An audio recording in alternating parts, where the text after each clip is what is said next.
The Vancouver Public Library's Central Branch building was an iconic structure.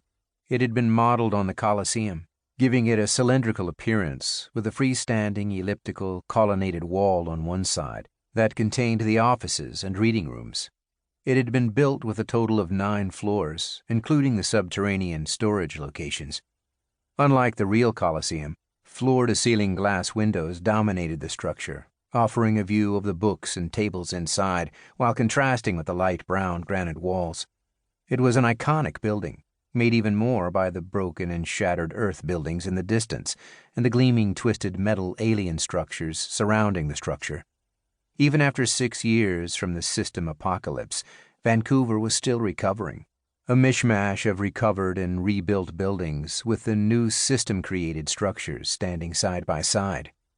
It was only because Vancouver's shop had been located in the Central Branch that it had been spared from damage. Damage, but not change. Dotted around the library square were beam turrets, the automated weapon systems constantly shifting and tracking potential threats. Shield projectors, barely taller than a man and looking like old-time phone booths, one painted an iconic blue, were strategically placed around the perimeter, ready for activation at any moment. Luckily, Vancouver itself was now a safe zone, leaving the weapons to lock and dismiss the never-ending slew of unmutated pigeons and the occasional flying individual. Teddy Lowe barely noticed any of these sights as he hurried in to begin his work shift. Even after the fall of civilization, it seemed the 9-to-5 work week was still honored. A misstep, an unseen slope in the ground, had Teddy stumble. He splashed a little of the coffee he clutched in one hand on his black jumpsuit and watched as it fell off without leaving a single stain.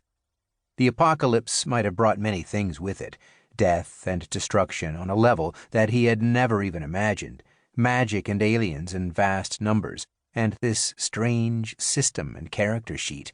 But it had also brought sci-fi level adaptive clothing that refused to take stains, that refit themselves to their purchasers on command, and regulated body temperatures better than anything that he ever had. It had also brought small conveniences, like the muscular, fast-regenerating body of his, and supposedly an extended lifespan. The system had even taken away his need for glasses, leaving Teddy with 20/20 vision for the first time in 4 decades. Eyeing the empty spot where he had stumbled, Teddy flagged the anomaly on his system. As he swept a hand through his slowly graying, short-cut brown hair, he let his gaze rest on the clock in the corner of his vision. 8:55. No time to verify the issue. Just another mystery in the system. There were others who would deal with it. Inside the enclosed atrium of the building, Teddy took a right turn and entered the main foyer of the ex-library. Even now, numerous individuals browsed the remaining stacks, though most of the first floor had been transformed. These days, instead of a group of helpful attendants, a bank of computers, and the popular news section, the library had become the closest thing to an adventurer's guild that the city had. Where librarians used to work, city attendants stood, taking questions, offering advice, and generally directing newcomers and struggling citizens to jobs that best suited them.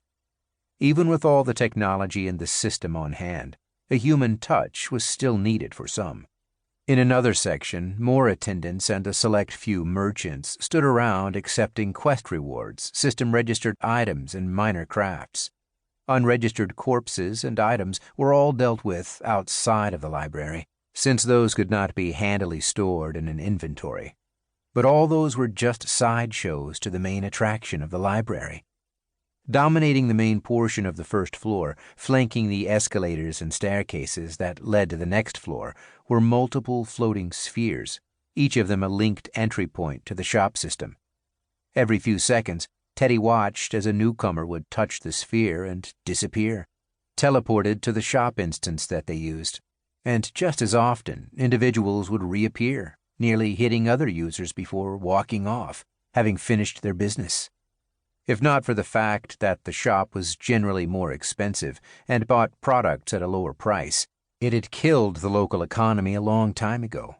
Still, there were many things only available in galactic shops, or items that could only be sold there.